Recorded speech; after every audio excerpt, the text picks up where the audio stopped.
So hi guys, so morning routine, developer programmers. So basically programmers yang work from home, depending on your working style.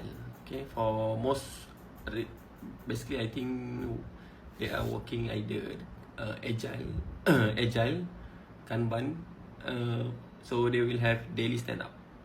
Maknanya everyone ada tugas masing-masing, tapi mereka hanya perlu laporkan waktu pagi.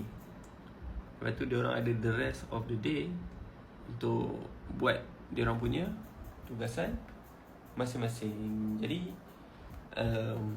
contoh tugas hari ni, esok kita bagi tahu kita buat apa hari ni, dan hari itu kita bagi tahu, masa meeting kita bagi tahu hari ni kita nak buat apa. So apa yang kita dah capai, apa yang belum capai, dan akan ada update lah. So basically pagi tu meeting je dalam 30 minit maksimum. Lepas tu free for the rest of the day. So tu pulang lah, kalau kadang-kadang you tak nak buat pun kerja tu kan, you busy, so you nak buat malam nanti. Okay? Yang penting esok pagi kerja tu dah siap lah. Tapi ada bukannya semua kerja tu kena siap dalam tempoh 1 hari.